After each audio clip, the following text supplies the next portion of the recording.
नमस्कार विद्यार्थियों, स्वागत करती हूँ आपका मेरे YouTube channel GK special class में आपका। तो विद्यार्थियों, हम पढ़ रहे हैं भारत का इतिहास। भारत का इतिहास में सिंधु घाटी सभ्यता पढ़ रहे हैं हम। सिंधु घाटी सभ्यता विद्यार्थियों हम ऐसे पढ़ रहे हैं भारत का इतिहास जो फर्स्ट ग्रेड सेकंड ग्रेड सब में काम आए। हम जीरो से हीरो यानी जड़ से पूरा भारत का इतिहास पढ़ेंगे। तो विद्यार्थियों, आपको पता है मैंने सभ्यता तो कंप्लीट करा दी। अगर मैं चाहती तो बाकी यूट्यूब की तरह मैं भी ऐसे कर सकती थी, सभ्यता करा के छोड़ देती, लेकिन नहीं, मैं आपको पूरा जीरो से करवा रही हूँ, पूरा एक एक पॉइंट लिखा रही हूँ। तो कल हमने पढ़ी थी सिंधु घाटी सभ्यता की मोहरें कौन कौन सी है। आज हम पढ़ेंगे सिंधु घाटी सभ्यता का नगरीय जीवन। उनका नगरीय जीवन कैसा था, रहन सहन खान पान कैसे रहते थे, सड़कें कैसी थी, क्या था, घर कैसे थे, सब कुछ पढ़ेंगे हम। जल निकास प्रणाली। सिंधु घाटी सभ्यता के लोगों की बसावट को देखकर यह प्रतीत होता है कि ये एक नगरीय सभ्यता थी। यानी कि सिंधु घाटी सभ्यता को देख के ऐसे प्रतीत होता है कि ये एक नगरीय सभ्यता थी, क्योंकि ग्रामीण में क्या होता है, घर ऐसे होते हैं, एक यहाँ है, एक वहाँ है, एक वहाँ है, अपने अपने से बड़े बड़े होते हैं। तो उनमें से पता चलता है ये एक कतार पंक्ति में होता है। नगर में घर आपको पता है ऐसे जैसे यहाँ इधर पंक्ति में घर, इधर पंक्ति में घर, बीच में जगह होती है, तो वो होती है ये नगरीय सभ्यता थी। उसको देख कैसे प्रतीत होता है। फिर क्या, सड़कें कैसी थी। सिंधु घाटी सभ्यता के मोहनजोदड़ो नामक स्थल से सबसे चौड़ी सड़क मिली है। सिंधु घाटी सभ्यता में मोहनजोदड़ो नामक स्थल से सबसे चौड़ी सड़क मिली है, जिसे क्या कहते हैं, मुख्य सड़क कहते हैं। सिंधु घाटी सभ्यता मोहनजोदड़ो नामक स्थल से सबसे चौड़ी सड़क मिली है, जिसे प्रथम या मुख्य सड़क नाम दिया गया है। फिर क्या है, मुख्य सड़क को अन्य सड़क समकोण पर काटती है। मुख्य सड़क क्या होती है, जैसे कि हमारे एक शहर है, आपको तो बताइए, उनमें एक मुख्य सड़क है, फिर हमारे बाकी सड़कें कॉलोनियों से आके उनको काटती हैं, समकोण काटती है। वही जैसे ये मुख्य सड़क है। अब यहाँ से सड़क आ रही है, यहाँ से आ रही, यहाँ से आ रही, यहाँ से आ रही, यहाँ से आ रही, यहाँ से आ रही, यहाँ से आ रही, यहाँ से आ रही, तो ये मुख्य सड़क हो गई। ये क्या थी, ये तो थी मोहनजोदड़ो की मुख्य सड़क को अन्य सड़क छोटी छोटी अन्य सड़क समकोण पर काट दिए। फिर इस सभी सड़कों का मिलन स्थल क्या कहलाता है, ग्रेट सर्किल। क्या कहलाता है विद्यार्थियों, ग्रेट सर्किल कहलाता था, जिसे ऑक्सफोर्ड नाम दिया गया, जिसे ऑक्सफोर्ड नाम दिया गया। फिर है जल निकास प्रणाली। जल निकास प्रणाली, इन सड़कों के किनारे जल निकासी हेतु नालियां बनी हुई थी जो ईंटों से बनी जाती है। क्या है, इन सड़कों के किनारे जल निकास हेतु नालियां, पक्की ईंटों से नालियां बनी जाती थी। तो ऐसा माना जाता है अभी हमारे जो है उनसे तो अच्छी थी सिंधु घाटी प्रणाली, क्योंकि विद्यार्थियों हमारे तो गाँव में अभी नालियां होती नहीं है। नालियों के लिए तो गाँव की औरतें लड़ाई कर बैठते हैं, आपको पता है लड़ाई हो जाती है, अक्सर होती है ऐसे गाँवों में। तो इन हमारे तो नहीं होती, क्यों, मैं तो कभी गाँव में रही नहीं तो मेरे को नहीं पता, लेकिन होती है ये पता है मुझे।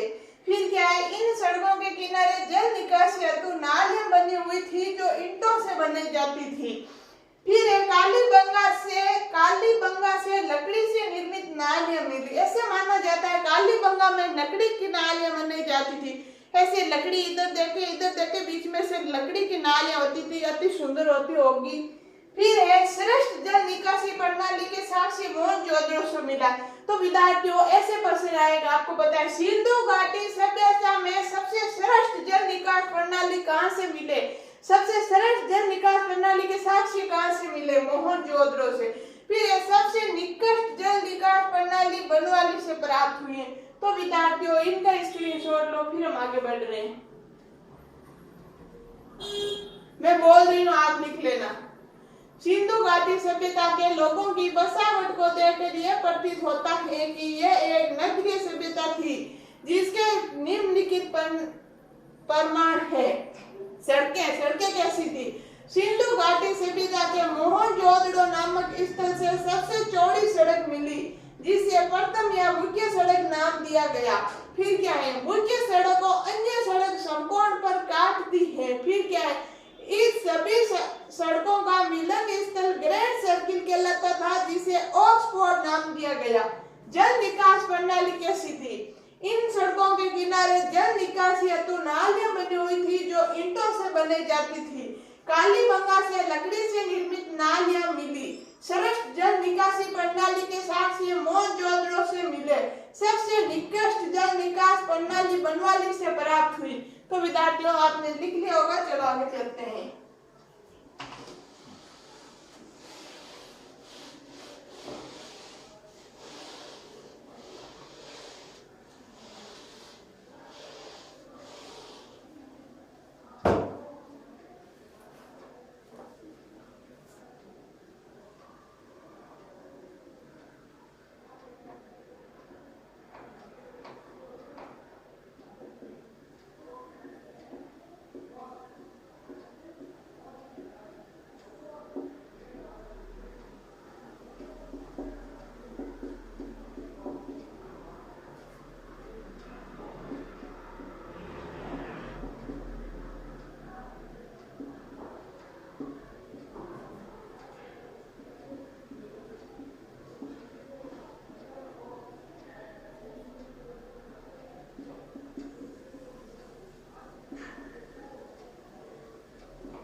तो विद्यार्थियों, घर, सिंधु घाटी सभ्यता नगरीय जीवन में उनके घर कैसे थे? घर, इस सभ्यता के लोगों ने घरों के निर्माण में एकात्मकता या प्राइवेसी का विशेष ध्यान रखा गया है। एकात्मकता या प्राइवेसी का ध्यान रखा गया है। क्या रखा गया है? रखते हुए घरों के दरवाजे को मुख्य सड़क की ओर न खुलकर पीछे गली में रखा जाता था। सिंधु घाटी सभ्यता के एक भी घर ऐसा नहीं था जो मुख्य सड़क पे खुलता था, ना कि पीछे गली में खुलता था। जैसे कि ये है मुख्य सड़क है, समझ लो, ये इनके घर हैं, आपको दिखाई दे रहा है, ये मुख्य सड़क है, ये घर है। तो अभी तो हमारे क्या कहते हैं, यहाँ खोलते हैं, जानबूझ के यहाँ खोलते हैं, मुख्य सड़क पे खोलते हैं ना, अभी हम घर नहीं। सिंधु घाटी सभ्यता में यहाँ खोलने के बजाय ऐसे खुलते थे गली में, पीछे पीछे गली में घर के दरवाजे खुलते थे। आपको समझ में आ गया होगा। फिर क्या है? नोट्स, नोट लिखा है मैंने। लोथल से प्राप्त एक घर का दरवाजा मुख्य सड़क पे खुलता हुआ पाया गया है, अतः इसे दुकान माना गया। एक घर लोथल से एक ऐसा मिला है, क्योंकि वहां पे ये तो है नहीं घर मिला है, खंडर मिला है, तो एक ऐसा घर मिला है जो मतलब मुख्य सड़क पे खुलता है, तो ऐसे माना गया है कि ये पहले एक दुकान थी। फिर क्या है? इस सभ्यता के लोग घरों के दरवाजे मध्यम ना बनाकर एक किनारे पे बनाते थे। इस सभ्यता में लोग घरों के दरवाजे मध्यम में न बना के एक किनारे पे बनाते थे। फिर इस सभ्यता के मकानों में खिड़कियां नहीं रखी जाती थी। अभी जैसे हमारे खिड़कियां होते हैं, खिड़कियां नहीं, रोशनदान होते थे, रोशनदान, जबकि ऊपर की ओर एक रोशनदान रखा जाता था। पहले के घर, आपके गांव में रहते हैं उनको तो पता है, जो गांव में नहीं रहते वो गांव में अपने जो पूर्वजों का घर है वो जाके देखना, ऊपर खिड़की होती थी, ऊपर ऐसे उसको बोलते थे रोशनदान, तो वो होता था। इस सभ्यता के मकानों में खिड़कियां नहीं रखी जाती थी, जबकि ऊपर की ओर रोशनदान रखा जाता। फिर इस सभ्यता के मकानों के निर्माण में पक्की ईंटों का प्रयोग किए गए हैं। पहले भी पक्की ईंटों से बनाया जाता था मकान। फिर नोट्स की बात है, जबकि कालीबंगा व रंगपुर नामक स्थानों पर कच्ची ईंटों का प्रयोग किया गया है। कालीबंगा और रंगपुर नामक दो स्थानों में कच्ची ईंटों से मकान बनाए जाते थे। फिर नोट्स, सिंधु घाटी सभ्यता में सबसे बड़ी ईंट मोहनजोदड़ो से प्राप्त हुई। सिंधु घाटी सभ्यता में सबसे बड़ी ईंट कहां से प्राप्त हुई? मोहनजोदड़ो से। तो आप इसके स्क्रीनशॉट लो, फिर आगे चल रहे हैं। घर, पहले थर्ड नंबर पॉइंट लिखना, घर। इस सभ्यता के लोगों ने घरों के निर्माण में एकात्मकता, प्राइवेसी का विशेष ध्यान रखते हुए घरों के दरवाजे मुख्य सड़क की ओर न रखकर पीछे गली में रखा जाता था। मैं एक बना देती हूँ, आप ऐसे बना लेना ताकि आपको याद रह जाए। वैसे आपको समझ में आता है, लेकिन बना देती हूँ फिर भी।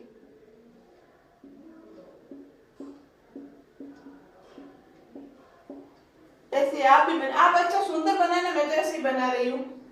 फिर नोट्स, लोथल से प्राप्त एक घर का दरवाजा मुख्य सड़क पे खुलता हुआ पाया गया है, अतः इसे दुकान माना गया है।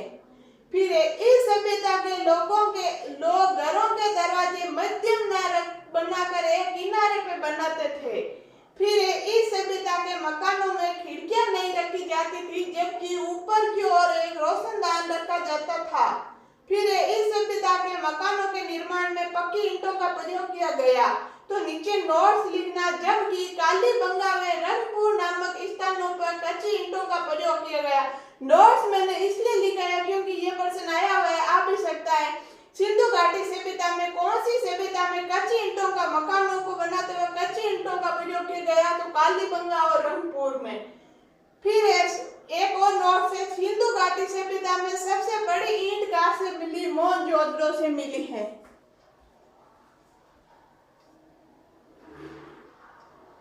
तो विद्यार्थियों, आपने स्क्रीनशॉट ले लिया। अब 4 नंबर पॉइंट देखो। सिंधु घाटी सभ्यता के अधिकांश नगर दुर्ग, हम क्या पढ़ रहे हैं? दुर्ग। घर पढ़ ली हमने, जल निकासी पढ़ ली, घर पढ़ लिए, सड़कें पढ़ ली, अब पढ़ रहे हैं दुर्ग। सिंधु घाटी सभ्यता के अधिकांश नगर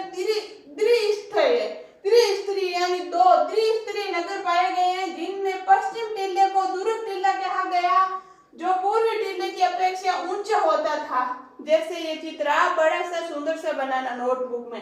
पश्चिमी पूर्व दुर्ग टीला सामान्य, ये सामान्य बस्ती थी, ये दुर्ग टीला था।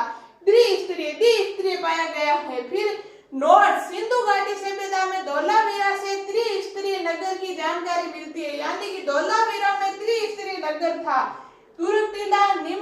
सामान्य। तीन प्रकार के रहते थे। सबसे ऊपर दुर्ग टीला होता था जिनमें राजा महाराजा रहते थे, फिर निम्न वर्ग के लोग रहते थे, फिर सामान्य वर्ग के लोग रहते थे, मतलब ऐसे ऊपर से नीचे रहते थे। और यहाँ दो दो वर्ग के, दुर्ग टीला सामान्य, राजा महाराजा दुर्ग होता था और सामान्य वर्ग होता था पूर्व की तरफ। तो इसका स्क्रीनशॉट ले लो, फिर हम आगे चलते हैं। ले लिया होगा, आपको दिख ही रहा है इसमें।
तो विद्यार्थियों आगे सिंधु घाटी सभ्यता के अधिकांश स्थलों में दुर्ग टीला व सामान्य बस्ती की अलग अलग दीवारों से घेराबंदी की गई थी।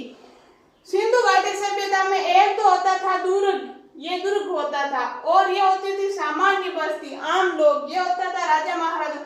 तो ये जैसे इसके अंदर ये दुर्ग है और ये सामान्य बस्ती, इनके अलग अलग घेराबंदी होती थी दोनों के। फिर नोट्स, लोथल व सूरकोटरा में दुर्ग टीले में सामान्य बस्ती की सम्मिलित रूप से घेराबंदी होती थी, यानी दोनों के ऊपर घेराबंदी होती थी सम्मिलित रूप से, एक साथ में दोनों की। फिर ये नोट्स, मोहनजोदड़ो व कालीबंगा में केवल निचले स्तर यानी सामान्य बस्ती की घेराबंदी की गई, यानी ये दुर्ग तो खुला होता था, ये सामान्य बस्ती है, इसके घेराबंदी होती थी। कहाँ होती थी? मोहनजोदड़ो व कालीबंगा में। तो इसका स्क्रीनशॉट लो, फिर हम आगे चल रहे हैं। सिंधु घाटी के अधिकांश स्थलों में दुर्ग टीला व सामान्य बस्ती की अलग अलग दीवारों से घेराबंदी की गई थी। लोथल व सूरकोटड़ा में दुर्ग टीले व सामान्य बस्ती बस्ती की सम्मिलित रूप से घेराबंदी की गई थी। मोहनजोदड़ो व कालीबंगा में केवल निचले स्तर यानी सामान्य बस्ती की घेराबंदी की गई थी। ले लिया होगा, चलो आगे चलते हैं।